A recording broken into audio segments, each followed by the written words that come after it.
ku magal bisub tukkeem ba jaar nga ñi umraam nga yool ba ku magal bisub tukkeem ba jaar nga añ nga umraam nga yool ba ku magal bisub tukkeem ba jaar nga ñi umraam nga yool ba sëñ bi nee na ku magal bisub tukkeem bi jaar nga añ nga umraam nga yool ba. asalaamaaleykum mbokki jullit yi asalaamaaleykum mbokki taalibe yi kon ñu dellu siwaat ànd ci tukki bi nga xamee ni moo ñu jëlee sa jamono Seydina Muhammad sallallahu alayhi wa sallam ñuy dox ànd ak islam ba bu mu tàbbee si biir réew mi di Sénégal ak ba bi nga xamee ni ki ñu waawoon di ngeloo artibité si njaarim fajar de Xadimu Rasul gane na àddina di 1855 ànd na ak yéen waxtaan ak yéen ci li nga xamee ni mooy condition yi nga xamee ne en 1883 moom la Mame Mor Anta Saly noppala liggéey ak taxawaay bu am solo bi nga xamee ne Xadimu Rasul am na ko say nga xamee ne wuy juram yi ñëwoon ci moom ni ko kaa ñu yóbbu la ci kër buur yi ñu ànd ak yéen dox ba 1886 1887 mu dëppoo fondation Touba wax naa leen it li taxoon Serigne Touba créé Touba dafa sàkk dëkk boobu pour dundal sunnas Muhammad sallallahu alayhi wa sallam sàkk ko pour wut fu mu gent mu koy dundal sàkk ko pour wut fu mu dëwal njabootam sàkk ko pour wut comme ni ko tubaab bi xalaatee zone de repli boo xamee ni bu jàmmaaloog tubaab bi dina fa mën a jaar ci forêt yi nekk Njaafar continuer dem ba nga xamee ni dina mën a dugg Gambie fa Sayar Mati nekkoon kon condition yi moo tax ànd ak dogalu borom bi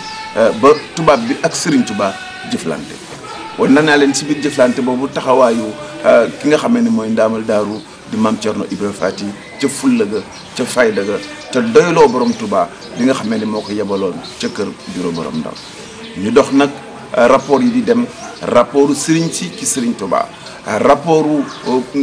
buur yi ci Serigne Touba rapportu ñi nga xamee ne ñoo nekkoon ci kër Serigne si di caytu pour le compte des tubaab di dem ci tubaab bi condition yooyu mooy condition matérielle yi tax confrontation am ci tubaab bi nga xamee ni dafa bëggoon moom réew mi saytu économie réew mi saytu alalu réew mi pour jariñ ay doomam jariñ réewam jariñ économie bi lii moo tax tubaab bi ak Serigne Touba daje ca jeewal le 10 août 1895 jamono jooju nag muy bis bu rëy di bis bu màgg nga xamee ni lépp fa la amee muy màndargaal bis bu rëy bi nga xamee ni moom la ñu taxaw fas yéene ko màggal muy màggal borom Touba lu tax Serigne Touba tànn bis bi nga xamee ni ci lay demee bis bi nga xamee ni si lay song ay épreuve am bis bi gën a tar ci dundam pour màggal ko dafay wane ni rek lu judd rek dee na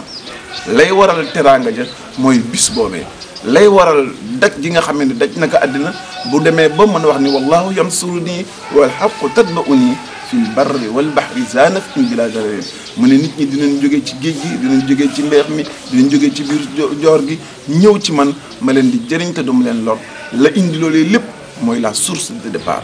bisu départ boobu mooy le 18 safar bi nga xamee ni moom la ñuy màggal mu ñëw tabbi biir ndar sa jamono yooyu nga xamee ni tubaab bi noppalu na ci faagaagal képp koo xamee ni résistant nga woon ci biir réew mi noppi woon na ci téye réew mi du point de vue administratif ba nga xamee ni lu mu fi bëgg ca na mu ko bëggee rek mooy am ci biir réew mi kooku jamono yooyu la Serigne Touba ñëw fii ba nga koy tuddi sa xasida ga ñuy wax asiru naan asiru ma al labraari xëy na asiru wazana lida ani hunaka asiru kon nga xamee ni ca coono ga na mu xool ak fa mu toll ak ca la mu daj nga xamee ni la Cheikh Abdoulaye Dieye doon wax yàlla na yàlla yokk leeram cey la mu am nji firi cey la mu daj maa ngi koy wax sa xasida googu mu woy tudde ko gis bul mu taaliqiin naan ñu génn moom réew mi ni mes tabbi si biir mbeex mi ni mes kanoo ki fetal ñu naan ko xes di gën di yéemu ci mbiram ñoog moom ba seen pexe jeex ñu yéemu naan ko yaa di cheikh dellul sa réew ndax ñu feex santal ñu war ñun ñi ko gëm kii ku ko gëm loo deeti tiit nit ak pexe jëruñu tiit yow ku la gëm te des di tiit nga tuub te yeesalaat nga am kon nag condition yu jafe yooyu nga xamee ni ku tubaab bi mos a woo say mbokk tàggalam ku tubaab bi mos a jëflanteel yow dootuñu la gisaat ci la ñu woo Serigne Touba ci Ndar woo ko ci le 5 septembre 1895 muy date boo xamee ni date bu am solo la ci réew mi yëpp mais date la boo xamee ni taxawaayu benn nit di Xaadimal Moustapha dolli na cër dolli na taxawaay dolli na dayoo nit ku ñuul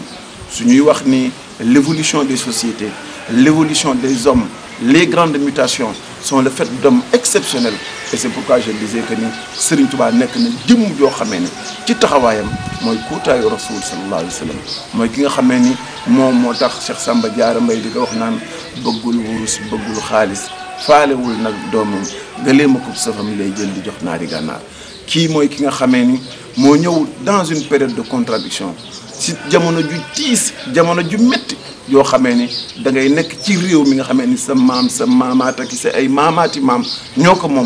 moomatoo sa baat ñu lay diri imposer le mode d'éducation indi école teg indi système bu bees teg indi ay gis-gis yu bees teg te la taxoon jug yëpp dara dul dominer nit ñi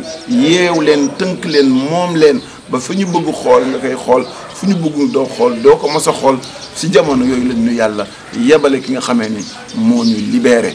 moo ñu may suñu bopp moo ñu delloo suñu cëru jaamu yàlla moo tax ñu xam ni yàlla rek moo fi nekk ku dul yàlla neen la ndax wane na ko ci taxawaayam googee noonu mu nekk moom kot ci kër biiru borom Ndar feddali ni yàlla kenn la noonu mu taxawee moom kot wane na ni que ni li gën a am solo ci dundu aadama doomu aadama mooy mu am gëm-gëm mu am xasdu te xasdu googu mu am xasdu li waji laa am jublu jëm ci yàlla mu doon loo xam ne da koy engagé suba ak ngoon guddi ak bëccëg loolu moo tax cëy la mu am cëy la mu daj bis boobee la mu doon tiis di metti di tar moo ñu indil màggal bu rëy bu yéeme goo xamee ne saa yu ñëwee nit ñi wal jóge fu nekk ci àddina ñëw ngir ànd ak Serigne Touba ci sant gi muy sant boromam ñun ñëpp ñu ànd di ko santalee maa ngi leen di gërëm di leen sant ñu fas yéene dugg nag ci détail yu màggal gi nga xam ne moo ñu tax ñuy waxtaan wasalaamaaleykum wa rahmatullahi taala wa barakaatu.